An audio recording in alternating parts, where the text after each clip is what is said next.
అవుతుంది? Right, okay. Subbu గారు మీరేం చెప్తారు సార్? ఆల్రెడీ మనకి బిఎన్ఎస్ చట్టాలు ఉన్నాయి. అవి ఈ మధ్య కాలంలోనే మనకి అమల్లోకి కూడా వచ్చాయి, అందుబాటులో కూడా వచ్చాయి. కొత్తగా ఇప్పుడు దీని అవసరం ఏంటి? అందులో లేనివి ఇందులో ఏమైనా ఉన్నాయా? అందులో ఏమైనా హేట్ స్పీచ్ కోసం వాళ్ళు ప్రస్తావించలేదు ఏమైనా? ఖచ్చితంగా అండి. ఇక్కడ నేనేం చెప్తున్నానంటే ఈ బిల్లు నిజంగా తెలంగాణకి నాకు సంబంధించినంత వరకు తెలంగాణలోనే కాదు, ఇది భారతదేశ వ్యాప్తంగా ఖచ్చితంగా ఒక చట్ట రూపం దాల్చాల్సిందే. ఎందుకంటే విద్వేషపూరితమైనటువంటి వ్యాఖ్యలు ఇప్పుడున్న ప్రస్తుత సమాజంలో చాలా వేగంగా వ్యాప్తి చెందుతున్నాయి. ఏంటంటే నిజం కంటే కూడా ఏదో నిజం మన అంగట్లో నుంచి వచ్చేసరికి అబద్ధం దేశాన్ని చుట్టొచ్చినట్లుగా ఇలాంటి విద్వేషపూరిత వ్యాఖ్యలు మతానికి సంబంధించండి, వర్గానికి సంబంధించండి, వర్ణానికి సంబంధించండి, వ్యక్తుల సమూహానికి, సంఘాలకు సంబంధించినటువంటి ఇలాంటి విద్వేషపూరితమైన వ్యాఖ్యలకు సంబంధించినటువంటి ఈ హేట్ స్పీచ్ బిల్ 2026 ఏదైతే ఉందో ఇది ఖచ్చితంగా కృష్ణకుమారి గారు చెప్పినట్లుగా ఆదరాబాదరాగా వచ్చింది అయితే కాదు. ఇది ఖచ్చితంగా ఏజీ అడ్వకేట్ జనరల్కి సంబంధించి ప్రభుత్వ ప్రధాన న్యాయ సలహాదారైనటువంటి ఏజీ గారి సమక్షంలో న్యాయ సమీక్షకి వెళ్తుంది. అదేవిధంగా జీపీ గవర్నమెంట్ ప్లీడర్స్ ఎవరైతే ఉన్నారో వాళ్ళ సమీక్షకి వెళ్తుంది. ఓకే. అదేవిధంగా ఎవరైతే న్యాయ నిపుణులు ఉన్నారో అంటే ఎక్స్ హైకోర్టు న్యాయమూర్తులు కానివ్వండి, అదేవిధంగా జిల్లా స్థాయి న్యాయమూర్తులు కానివ్వండి, వీళ్ళందరికీ ఖచ్చితంగా ఒక అసెంబ్లీలో ఒక బిల్లుని తీర్మానం చేస్తున్నారు అని అంటే దాని వెనకాల చాలా పెద్ద ప్రొసీజరే స్టార్ట్ అవుతుంది. సో ఈ ప్రొసీజర్లో భాగంగా ఇవన్నీ కూడా న్యాయ సమీక్షకు వెళ్ళిన తర్వాత ఇవి బిల్లు రూపంగా వాళ్ళు ఎమ్మెల్యే స్థాయి వాళ్ళు కానివ్వండి, మినిస్టర్ స్థాయి వాళ్ళు కానివ్వండి, స్పీకర్ గారికి ప్రపోజ్ చేయడం జరుగుతుంది. ఇది ఆనవాయితీ. అయితే ఇక్కడ మనం ఈ విషయం గురించి మాట్లాడుకోవడంలో ఫస్ట్ విషయం ఏంటంటే ఈ హేట్ స్పీచ్ బిల్లు మరి ముఖ్యంగా రాజకీయ నాయకులకే ప్రమాదకంగా తయారు కాబోతుంది. ఎందుకంటే వీళ్ళు రాజ్యాంగంలో ఉన్నటువంటి అనేక హక్కుల్ని ఉల్లంఘించడంతో పాటుగా ఇక్కడ చాలా మంది దగ్గర నుంచి వస్తున్నటువంటి వాదన ఏంటంటే ప్రముఖంగా బీజేపీకి సంబంధించినటువంటి ఎమ్మెల్యేలు మాట్లాడిన విధానం నేను చూసినట్లయితే ఇది భావ ప్రకటనకి నిరోధకంగా ఉంటుంది అని అన్నారు. కానీ భావ ప్రకటనను కూని చేసేదే వాళ్ళు. మీరు చూస్తే మాధవీలత గారు ఎంతో విద్వేషపూరితమైనటువంటి వ్యాఖ్యలు కానివ్వండి, మతానికి సంబంధించినటువంటి వ్యాఖ్యలు కానివ్వండి, నాట్ ఓన్లీ అతనే కదా రాజా సింగ్ కూడా, అదేవిధంగా రాజా సింగ్ కానివ్వండి, వీళ్ళంతా ఏంటంటే డైరెక్ట్గా కౌంటర్ చేస్తుంటారు, డైరెక్ట్గా దాడులు జరుగుతాయి. మీరు మొన్న రీసెంట్గా చూసిన మాట్లాడే వాళ్ళు కొంచెం మీరు అన్నట్టుగా ఈ తరహాగా కొంచెం రెచ్చగొట్టేటట్టు మాట్లాడటం, దుమారం రేగొట్టేటట్టుగా మాట్లాడటం. ఎందుకు అంటే వాళ్ళు పొట్ట పోసుకోవటం కోసం, వాళ్ళు పబ్బం గడుపుకోవటం కోసం, వాళ్ళ ఉనికిని చాటుకోవటం కోసం, వాళ్ళు సుస్థిరమైనటువంటి స్థానాన్ని వాళ్ళ పార్టీలు సంపాదించుకోవటం కోసం ఇలాంటి జిమ్మిక్కులు అవాక్కులు చవాకులన్నీ చేస్తుంటారు. అయితే ముఖ్యంగా నేనేమంటున్నానంటే వీళ్ళు అనేది ఏంటంటే భావ ప్రకటన హక్కుకి ఇది విఘాతం కలిగిస్తుంది. 1901 ఇది అంటే ప్రాథమిక హక్కుల్లో ముఖ్యమైనది భావ ప్రకటన హక్కు, స్వేచ్ఛా స్వతంత్ర హక్కు, పీడనాన్ని నిరోధించే హక్కు, ఇలాంటి వాటిలలో భావ ప్రకటన హక్కు అనేది ముఖ్యమైనది. కానీ వీళ్ళు చేసేదే భావ ప్రకటన హక్కుని కూని చేయడం. ఇక్కడ ఏంటంటే హేట్ స్పీచ్ బిల్ అనేది నిజంగా ఒక బ్రహ్మాస్త్రం లాంటిది. ఏంటంటే ఇప్పుడు ఒక సమాజంలో ఉన్నటువంటి మతానికి సంబంధించి కానివ్వండి, లింగానికి సంబంధించి కానీ, వర్గానికి సంబంధించి కానీ, వైకల్యానికి సంబంధించి కానీ, తెగకు సంబంధించి కానీ ఎవరైనా విద్వేషపూరితమైనటువంటి వ్యాఖ్యలు చేసినప్పుడు వాళ్ళని ఖచ్చితంగా కఠినంగా శిక్షించడానికి ఇలాంటి ఒక బిల్లు బ్రహ్మాస్త్రం లాంటిది. ఇక్కడ నేను ఇంకా లోతుగా అంటే దీన్ని క్షుణ్ణంగా వివరించి చెప్పాలి అని అంటే ఇలాంటి బిల్లు రాజకీయ నాయకుల మూతికి అనవసరమైనటువంటి మాటలు మాట్లాడకుండా కళ్ళెం వేస్తుంది. అదే విధంగా ఎవరైతే వాళ్ళ రాజకీయ స్వప్రయోజనం పొందడం కోసం లేదంటే సమాజంలో విద్వేషాలు రెచ్చగొట్టడం కోసం మతాల మధ్య కులాల మధ్య ఘర్షణలు రెచ్చగొట్టే వాళ్ళకి ఇది ఖచ్చితంగా చెంపపెట్టులాగే అవుతుంది. ఇక్కడ నేనేమంటానంటే ఇందులో ఉన్నటువంటి ఒకటే ఒక మైనస్ ఏంటంటే కృష్ణకుమారి గారితో నేను ఒక మాటలో ఏకీభవించేది ఏంటంటే ఇందులో సెక్షన్ 3 అనేది మాత్రం కొంచెం అభ్యంతరకరంగా ఉంది. సెక్షన్ 3 అనేది ఏంటంటే ఇప్పుడు ఒక వాట్సాప్ గ్రూప్ ఉందండి మనకి. మనం కృష్ణకుమారి గారైనా నేనైనా చాలా మంది మనం వాట్సాప్ చాలా రకరకాల అంటే కులానికి సంబంధించి మతానికి సంబంధించి రకరకాలుగా సంబంధించి గ్రూపులు ఉంటాయి మనకి. సో ఆ గ్రూపులలో ఏదైనా ఒక గ్రూప్లో మనకు తెలిసిన వాడు తెలియని వాడు ఇప్పుడు యాడ్ చేశారనుకోండి, అందులో ఏదైనా అభ్యంతరకరమైనటువంటి విద్వేషపూరితమైన లేదా ద్వేషపూరితమైనటువంటి ఏదైనా అభ్యంతరకరమైనటువంటి మెసేజ్ ఫార్వర్డ్ చేస్తే అడ్మిన్ ఫార్వర్డ్ చేస్తే అందులో గ్రూప్ సభ్యులందరూ కూడా బాధ్యతలు చేయడం అనేది ఇదొకటి అభ్యంతరకరం. కాబట్టి వాళ్ళు సెలెక్ట్ కమిటీకి దీన్ని అంటే పునర్పరిశీలనకు పంపించడం జరిగింది. అయితే ఇక్కడ నేను చెప్పేది ఏంటంటే ఇలాంటి ఒక సెక్షన్ 3 అనేది అభ్యంతరకరంగా ఉన్నది తప్ప Okay. మిగతా అదంతా కూడా ఇది నాకు తెలిసినంత యథావిధిగా అమలైతే ఎవరైనా సరే నాట్ ఓన్లీ కులానికి సంబంధించి, వర్ణానికి సంబంధించి, వర్గానికి సంబంధించి, లింగ మతానికి సంబంధించినటువంటివి కాకోకుండా Right. ఎవరైతే వాళ్ళ స్వప్రయోజనం కోసం లేదంటే వాళ్ళ స్వార్థం కోసము వాళ్ళ ఉనికిని చాటుకోసం ఏది మాధవిలత లాంటి వాళ్ళు, రాజసింగ్ లాంటి వాళ్ళు, ఇంకా కొంతమంది పాస్టర్ అజయ్ బాబు లాంటి వాళ్ళు, వీళ్ళందరూ ఉన్నారు. వీళ్ళు ఏంటంటే వాళ్ళ స్వప్రయోజనం కోసం మతాలను రెచ్చగొట్టి లేదా వర్గాల మధ్య, వర్ణాల మధ్య లేదా కుల మతాల మధ్య చిచ్చులు పెట్టి ఇలాంటి వాళ్ళకి ఏంటంటే చెంపపెట్టులాగా ఉంటుంది.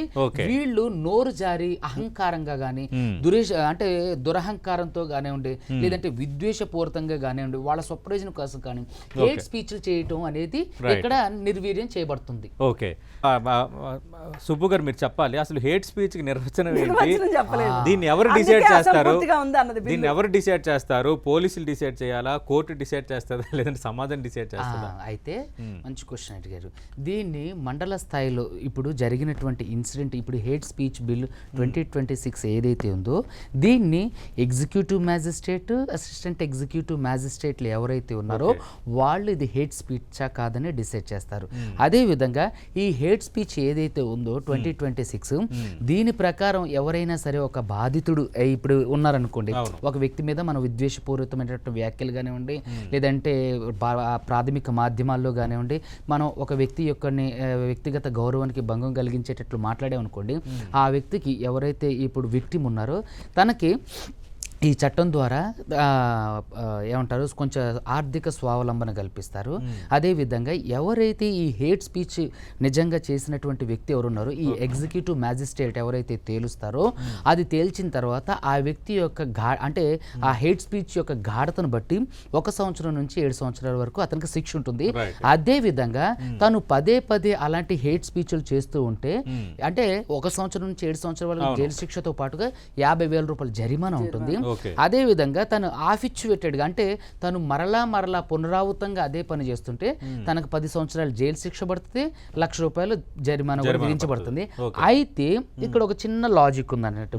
ఏంటంటే ఇప్పుడు హేట్ స్పీచ్ అనేది ఎవరు డిసైడ్ చేస్తారు అని చెప్పేసి మీరు అడిగారు కదా, ఇక్కడ ఉన్నటువంటి ఎగ్జిక్యూటివ్ మ్యాజిస్ట్రేట్ అంటే వాళ్ళు జడ్జిలు అవ్వచ్చు, ఈ మండలంలో కానివ్వండి అధికారి ఎవరైతే ఉన్నారో అతనికి ఇతను హేట్ స్పీచ్ చేస్తుండని అనుమానం వచ్చినా తిను ఇలాంటి అంటే సంఘంలో ఇలాంటివి జరుగుతున్నాయి, ఇతను పదే ఇలాంటివి చేస్తానని చెప్పి తనకు అనిపించినా సరే తనకి పూర్తి స్థాయిలో అతను చేసినటువంటి అభ్యంతరకరమైనటువంటి వ్యాఖ్యలు కానివ్వండి, ఒక వ్యక్తి గురించి కానివ్వండి, సంస్థ గురించి కానివ్వండి, లేదంటే సంస్థలో చేస్తున్నటువంటి వ్యక్తి చేసినప్పటికీ కూడా సంస్థ బాధ్యత తీసుకోవాల్సి వస్తుంది. తనతో పాటుగా ఈ అభ్యంతరకర వ్యాఖ్యలు చేసినటువంటి సంబంధించినటువంటి ఆ ఛానల్లో నుంచి దాన్ని రిమూవ్ చేయడం కానివ్వండి, హార్డ్ డిస్క్లు స్వాధీనం చేసుకోవడం కానివ్వండి, తనని జైలుకి పంపించడం కానివ్వండి, ఉన్నత విచారణ చేయడానికి కానివ్వండి, ఆ ఎగ్జిక్యూటివ్ అంటే ఒక సభ్యుడు మాట్లాడితే ఆ యూనియన్ సంబంధించిన మొత్తం ఆ యూనియన్ నేత కూడా బాధ్యత వహిస్తాడు. ఇక్కడ ఏంటంటే ఇక్కడ ఇప్పుడు ఇది ఒక ప్రతిష్టాత్మకమైనటువంటి స్టూడియో ఈ 10 TV అని. దీంట్లో ఇప్పుడు మీరు ఒక అభ్యంతరకరమైనటువంటి వ్యాఖ్యని యూట్యూబ్ ద్వారా అంటే మీ ఛానల్ ద్వారా మీరు ప్రసారం చేశారనుకోండి, దీంట్లో మీరు పనిచేస్తున్నప్పుడు దీనికి సర్వ నియంత్రణాధికారి ఎవరు? మీ చీఫ్ ఎగ్జిక్యూటివ్ ఆఫీసర్, దీని MD గారు. సో అలాంటప్పుడు తను ఇప్పుడు మనం చూస్తున్నట్టు ఒక చిన్న ఎగ్జాంపుల్ చెప్తా. నేను మొన్న ఒకటి సుప్రీంకోర్టులో కేసు వచ్చింది. ఏంటంటే చెక్కు మీద సంతకం పెట్టిస్తే సార్ నేను ఇచ్చింది 2 లక్షలు కానీ అతను రాసుకుంది 15 లక్షలు అని అంటే నువ్వు దేని మీద సంతకం పెట్టించి ఎంటీ చెక్ మీద సంతకం పెట్టి అంటే ఎంటీ చెక్ మీద నువ్వు సంతకం పెట్టిచ్చావంటే నువ్వు దానికి అంగీకారం తెలిపినట్లే కదా, నువ్వు నమ్మకం ఉన్నట్టే కదా. అంటే దాంట్లో ఎంత రాసుకున్నా సరే నీ సంతకం ఉంది అంటే నువ్వు ఎంటీ చెక్ ఇవ్వడం నీది తప్పు. సో అలాంటప్పుడు దానికి నువ్వు ఖచ్చితంగా బాధ్యత వహించాల్సిందని చెప్పి ఏ విధంగా అయితే చేసిందో అలాగే ఇట్లాంటి ఒక ప్రతిష్టాత్మకమైనటువంటి స్టూడియో ద్వారా మీరు ఏదైనా వ్యాఖ్యలు చేసినప్పుడు ఖచ్చితంగా మీకు ఆ అధికారాన్ని ప్రసారం చేసేటువంటి బాధ్యతలన్నీ మీ సంస్థ మీకు అప్పగించినప్పుడు దానికి ఖచ్చితంగా మీరు ఏ చేసినా వాళ్లే బాధ్యులు.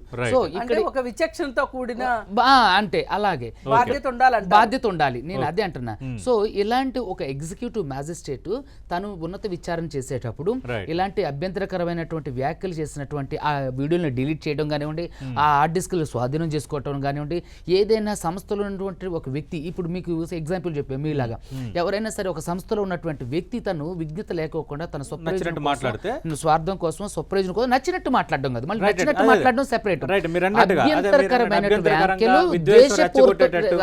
ఇక్కడ ఎలా అంటే ఇప్పుడు ఒక సంస్థలో ఉన్నటువంటి ఏదైనా కానివ్వండి, వాళ్ళు మతం గురించో, రాజకీయం గురించో, లేదంటే ఒక కులం గురించో, మతం గురించో, స్త్రీలకు అంటే లింగ భేదానికి సంబంధించో, వైకల్యానికి సంబంధించో చేస్తారు, సో మాట్లాడతారు. సో ఖచ్చితంగా ఇలాంటివి చేసినప్పుడు బాధ్యులైన వాళ్ళని కఠినంగా శిక్షించాలి. కానీ ప్రభుత్వం దీంట్లో నుంచి ఇప్పుడు కళలకి కానివ్వండి, కరపత్రాలకి కానివ్వండి, అంటే పుస్తక రచనలకి వీటిని ఎగ్జామ్షన్ అంటే వీటికి మినహాయింపు ఇచ్చింది.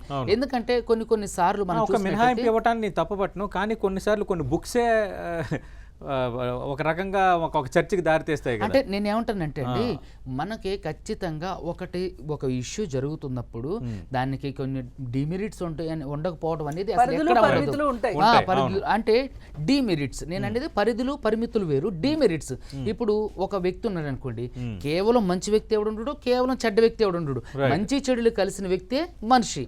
అలాగే ఒక సందర్భం జరుగుతున్న ఒక పుస్తక రూపం దాల్చిన, ఒక వ్యాస రూపం దాల్చిన, లేదంటే ఒక కావ్య రూపం దాల్చిన, ఒక దృశ్య రూపం దాల్చిన, ఖచ్చితంగా దాంట్లో మసాలా, ఇప్పుడు సినిమాలో ఎట్లయితే మనకి నవరసాల్లో ఎలా అయితే శృంగారం తర్వాత అలాంటివి ఎలాంటివి అయితే ఉంటాయో, ఒక ప్రోడక్ట్ అది వ్యాసరచ అంటే ఒక రచన రూపం కానివ్వండి, దృశ్య రూపం కానివ్వండి, లేదంటే ఒకటి ఏదైనా సరే బయటకు వచ్చేటప్పుడు దాంట్లో కొంచెం డిమెరిట్స్ శృతి మించకుండా మోతాదులు ఉన్నప్పుడు దాన్ని మనం కట్టడి చేయలేం. అలా చేస్తే ఆ సాహిత్యానికి విలువ ఉండదు.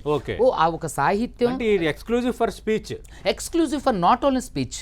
ఇదేంటంటే స్పీచ్ తో పాటుగా వ్యాఖ్యలు, స్పీచ్ వేరు. ఇప్పుడు ఒక సభ ఏదన్నా కూడా అది మాట రూపంలోనే ఉండాలి, లేదు మళ్ళీ దీన్ని మీరు తప్పుగా అర్థం చేసి. ఇప్పుడు స్పీచ్ అంటే ఒక రాజకీయ నాయకుడు ఒక సభలో చేసే స్పీచ్, లేదంటే ఇప్పుడు గరికపాటి గారు ఉన్నారు, మనం రీసెంట్ గా చూసుకుందాం, ఆయన మధ్యాహ్న భోజనం గురించి అభ్యంతరకరంగా మాట్లాడిన, అది తప్పు. అది అహంకారపూరితమైనటువంటి పట్టు పీతాంబరాలు కట్టుకొని పంచపక్ష పరమన్నాలు తినేయానికి పేదవాడి నోట్లో ఉన్నటువంటి గంజిలో ఉన్న ఉప్పు మీద అటువంటి కుళ్ళు స్వభావం అది. సో అలాంటి గరికపాటి నరసింహారావు చేసిన వ్యాఖ్యలు దీనికి ఖచ్చితంగా కాకపోతే ఖచ్చితంగా ఇంప్లీడ్ అవుతాయి. కానీ బిల్లు వచ్చిన దానికంటే ముందు ఈ ఇన్సిడెంట్ జరిగింది కాబట్టి కొంచెం ఆయన తప్పించుకోవడానికి ఎగ్జాక్ట్లీ ఆ తరహా వ్యాఖ్యలు ఎప్పుడు కూడా అంటే సమాజంలో ఒక ఇన్ఫ్లుయెన్స్డ్ పర్సన్స్ కానివ్వండి, లేదంటే ఒక అభ్యున్నతికి సంబంధించినటువంటి వ్యక్తి కానివ్వండి, ఒక సంస్థకు సంబంధించినటువంటి వ్యక్తి కానివ్వండి, లేదంటే బాధ్యతాయుతమైనటువంటి ఇప్పుడు కృష్ణకుమారి గారు లాంటి మీలాంటి వాళ్ళు, నాలాంటి వాళ్ళు ఇలాంటి వ్యాఖ్యలు చేయడాన్ని కట్టడి చేస్తుంది. అదే విధంగా రాజకీయంగా ఒకరినొకరు అంటే దాడి ప్రతిదాడులు సోషల్ మీడియా వేదికగా చేసుకోకుండా, ఎందుకంటే దీంట్లో ఉన్నటువంటి గూఢార్థం ఏంటంటే రాబోయే రోజులలో ఇప్పుడు నేను కృష్ణకుమారి గారిని తిట్టా లైవ్ లో, కృష్ణకుమారి గారు నన్ను తిట్టారు, అట్లా మేము అభ్యంతరం అంటే డైరెక్ట్ వారు కాకుండా ఇండైరెక్ట్ వారు. ఇదేంటంటే సమాజానికి ఇది మంచి ధోరణి, మంచి పోకడి కాదు. సో ఇలాంటివన్నీ అరికట్టడానికి రేపొద్దున దీంట్లో ఇంకోటి కూడా ఉంది, చనిపోయిన వ్యక్తుల గురించి అభ్యంతరకర వ్యాఖ్యలు చేయకూడదు. మీరు చూసుకున్నట్లయితే కంగనా రనౌత్ గారు ఇందిరాగాంధీ గారి గురించి దారుణమైనటువంటి వ్యాఖ్యలు చేశారు, మాట్లాడారు. అదే విధంగా ఇది మన మోడీ గారి గురించి కూడా చాలా మంది దారుణమైనటువంటి వ్యాఖ్యలు, ఏపీజే అబ్దుల్ కలాం గారి గురించి దారుణమైనటువంటి వ్యాఖ్యలు, నెహ్రూ గురించి కూడా అయితే చెప్పక్కర్లా. అంటే ఇది exclusive for Telangana. Know exactly exclusive for Telangana. మీరు చూసుకున్నట్లయితే కర్ణాటకలో కూడా ఒక ప్రయత్నం జరిగింది, కర్ణాటకలో కూడా పెట్టారు, కర్ణాటకలో ఉంది. నేను ఏమంటానంటే ఇక్కడ ఏంటంటే ఇది ఖచ్చితంగా ఈ పోకడ అనేది ఒక సెక్యులర్ భావజాలాన్ని ప్రతిబింబించే పోకడ. ఐ డెఫినెట్లీ నేను దీన్ని ఖచ్చితంగా సపోర్ట్ చేస్తా. కానీ దీనిలో ఉన్నటువంటి సెక్షన్ 3ని మాత్రం కొంచెం దాన్ని సవరించి కొన్ని తీయాలి, కొన్ని పెట్టాల్సిన అవసరం కూడా ఉందండి. లాస్ట్ క్లాస్ లో ఏంటంటే ప్రతి దానికి కూడా మీరు అందుకని దానికి క్షుణ్ణంగా ఒకసారి మరొకసారి చూడండి. చూడకపోతే ఖచ్చితంగా ప్రజల్లో అవగాహన కల్పించడానికి న్యాయాల పట్ల, న్యాయస్థానాల పట్ల, చట్టాల పట్ల, కొత్తగా వచ్చిన బిల్స్ పట్ల ఖచ్చితంగా ప్రజలకు న్యాయ అవగాహన కల్పించడానికి DLS district legal service authorities ఉన్నాయి. అదేవిధంగా చాలా మంది వాలంటీర్గా అడ్వకేట్లు చాలా విషయాల గురించి నిగూఢంగా చెప్తున్నారు. సో దీంట్లో కూడా ఖచ్చితంగా ఈ చట్టానికి సంబంధించినటువంటి ప్రచారం కూడా ఆఫ్టర్ బిల్ తర్వాత ఖచ్చితంగా జరుగుతుంది. బిఎన్ఎస్ ఉందండి, బిఎన్ఎస్ నుంచి ఉంది. అది చట్టం వచ్చిన తర్వాత దానికి సంబంధించినటువంటి ప్రభుత్వం ఒక అంటే నోటీస్ రిలీజ్ చేసింది. అంటే ఏ చట్టాలు దేనికి వర్తిస్తే, ముందుగా ఏ చట్టాలోనే తర్వాత ఏ చట్టాలోనే చట్ట సవరణలు ఎలా జరిగింది, ముందుగా ఉన్నటువంటి సెక్షన్ కి ఏ విధమైనటువంటి శిక్ష పడింది, తర్వాత వచ్చినటువంటి సెక్షన్ కి ఏ విధంగా శిక్ష పడింది అనేది సవరణ తర్వాత ఖచ్చితంగా అది పబ్లిక్ డొమైన్ కి ఖచ్చితంగా ఇవ్వాలి. ఎందుకంటే చట్టం గురించి తెలియనప్పుడు, చట్టం గురించి అవగాహన లేనప్పుడు ఒక బాధితులు సుబ్బు గారు మీరు అన్నారు కాబట్టి బిఎన్ఎస్ ఇవన్నీ ఆల్రెడీ మనకు అమలు వచ్చాయి కాబట్టి వాటిలో హేట్ స్పీచెస్ కోసం ప్రస్తావన ఏమైనా లేదా? హేట్ స్పీచెస్ గురించి ప్రస్తావన ప్రత్యేకించి లేదు, కానీ హేట్ స్పీచ్ గురించి ఖచ్చితంగా విద్వేషపూరితమైనటువంటి వ్యాఖ్యలు చేసి, అంటే ఒక వ్యక్తి తను ఉద్దేశపూర్వకంగా అది స్వార్థం కోసం కానివ్వండి, స్వప్రయోజనం కోసం కానివ్వండి, ధనార్జన కోసం కానివ్వండి, వేరే ఒకరి ప్రయోజనాలు కాపాడటం కోసం అయినప్పటికీ కూడా సో చేసినట్లయితే అది ప్రాథమిక మాధ్యమాల ద్వారా చేసినట్లయితే ఐటీ యాక్ట్ అంటే ఐటీ యాక్ట్ ద్వారా అంటే దాని మీద శిక్షలు తీసుకునేవాళ్ళు. తర్వాత ఇప్పుడు ఈ హేట్ స్పీచ్ బిల్ అనేది ఒక ప్రత్యేకంగా రాబట్టడం ద్వారా హేట్ స్పీచ్ బిల్ 2026 కేసు అమలవుతుంది. ప్రాథమిక మాధ్యమాల ద్వారా చేసినటువంటి వ్యక్తి ఎవరైతే ఉన్నారో తన మీద ఐటీ యాక్ట్ నమోదవుతుంది. ఒకవేళ కమ్యూనల్ కి సంబంధించినటువంటి ఇష్యూ అయి ఉంటే, కమ్యూనల్ కి సంబంధించిన సెక్షన్స్ ఇంప్లీడ్ అయి ఉంటే, అదే విధంగా ఒక అంటే షెడ్యూల్ క్యాస్ట్, షెడ్యూల్ ట్రైబ్స్ గురించి చేసినట్లయితే ఈ కేసులతో పాటు హేట్ స్పీచ్ తో పాటుగా ఐటీ యాక్ట్ తో పాటుగా అట్రాసిటీ కేసు కూడా నమోదవటం జరుగుతుంది. అంటే ఇక్కడ ఇంకో అంటే వారెంట్ లేకుండా అరెస్ట్ చేయొచ్చు అని అంటున్నారు. ఇది కరెక్టేనా? అలా చేయొచ్చు? 100% కరెక్ట్, చెయ్యాలి. దానివల్ల మిస్యూజ్ అవుతుంది వారెంట్ లేకుండా అరెస్ట్ చేయడం. నేనేమంటానంటే ఇక్కడ వారెంట్ లేకుండా అరెస్ట్ చేయడం అనే దాని గురించి కొంతమంది వ్యక్తులకి ఎగ్జంప్షన్ ఇవ్వడం అనేది తప్పు.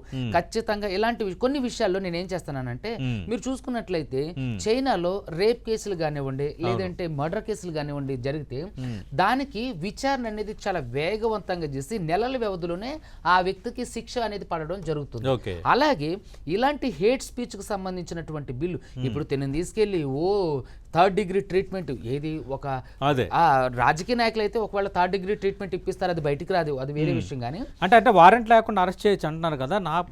నా ఇంటెన్షన్ ఏంటంటే ఈ రాజకీయ నేతలకు కూడా ఈ నాన్ బెయిలబుల్ అఫెన్స్ కింద వారెంట్ లేకుండా అరెస్ట్ చేస్తారా? నేను అదే మాట్లాడబోతున్నా. నేనేమంటానంటే ప్రతి వ్యక్తి ఆర్టికల్ 14 ప్రకారం చట్టం ముందు అందరూ సమానం. అలాంటప్పుడు ఇలాంటి కేసులు ప్రత్యేకించి ఖచ్చితంగా ఒక సాధారణ స్థాయి వ్యక్తిని ఏ విధంగా అయితే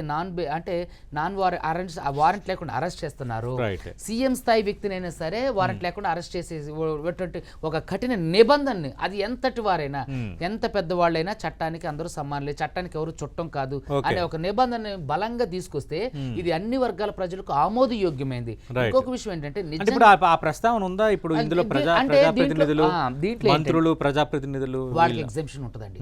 ఎందుకు అని అంటే కనీసం నాకు తెలిసి వాళ్ళ మీద కేసులు కూడా అవ్వవు.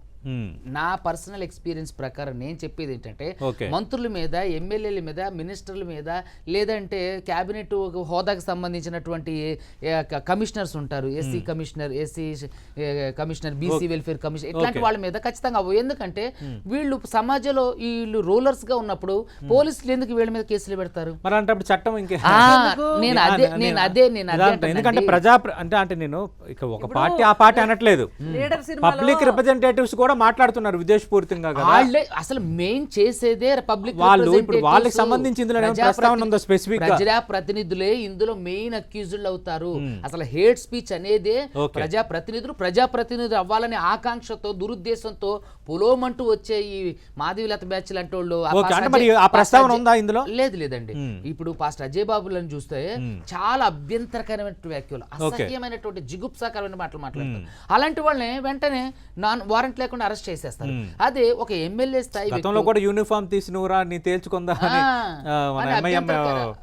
ఓవైసీ మాట్లాడి ఉన్నాయి, అన్ని వైపుల నుంచి ఉన్నాయండి. ఎవరు చట్టానికి ముందు ఎవరు అతీతులు కాకుండా దీన్ని స్ట్రిక్ట్ గా కఠినంగా అమలు చేయాలనేది మా కోరిక. స్ట్రిక్ట్ గా అమలు చేయాలి, ఓకే. కానీ నేను ఇప్పుడు ఎక్కువ మంది పొలిటీషియన్స్ కూడా మాట్లాడుతున్నారు కదా, పబ్లిక్ రిప్రజెంటేటివ్స్ కూడా మాట్లాడుతున్నారు కదా, అంటే వాళ్ళ ప్రస్తావన ఉందా లేదా ఇందులో అనేది ఇప్పుడు ప్రధానమైంది. అంటే ఒక మంత్రి నచ్చినట్టుగా మాట్లాడేసి విద్వేషపూరితంగా మాట్లాడి రెచ్చగొట్టు మాట్లాడిస్తే ఇంకా ఆయనకి బిల్లు ఈ చట్టం వర్తించదన్న అనేది ఒకటి. రెండోది ఎమ్మెల్యేలు, ఎమ్మెల్సీలు, తర్వాత ఎంపీలు, అంటే ఎవరెవరు జడ్పీ దీని నుంచి చైర్మన్లు మినహాయింపు పొందుతారు అనేది ఎక్కడ చట్టంలో లేదు కదండి. కాబట్టి చట్టం ముందు అందరూ అది సమానంగా- క్లారిటీ రావాలి, అది క్లారిటీ clarity రావాలంటే ఎవరు దీని నుంచి ఎవరికి మినహాయింపు, ఎవరికి ఈ పరిధిలోకి వస్తారన్నది క్లారిటీ రావాలి. ఎందుకంటే పబ్లిక్ వాళ్ళు విద్వేషపూరిత ప్రసంగం చేస్తున్నారని వాళ్ళని అరెస్ట్ చేసి వాళ్ళకి ఈ చట్టం ద్వారా అదే సామాన్యుడు పిచ్చి కేసులు మీద గట్ట పెట్టి బ్రహ్మాస్త్రంలాగా. అదే సందర్భంలో పొలిటీషియన్స్ ఆ విధంగా మాట్లాడి చేయకపోతే మాత్రం కొంచెం అన్రెస్ట్ వస్తుంది. అన్రెస్ట్ వస్తుంది, ప్రశ్నిస్తారు కూడా. ఇవాళ ఇదే సోషల్ మీడియా నుంచి ప్రశ్నిస్తారండి ఖచ్చితంగా. రైట్.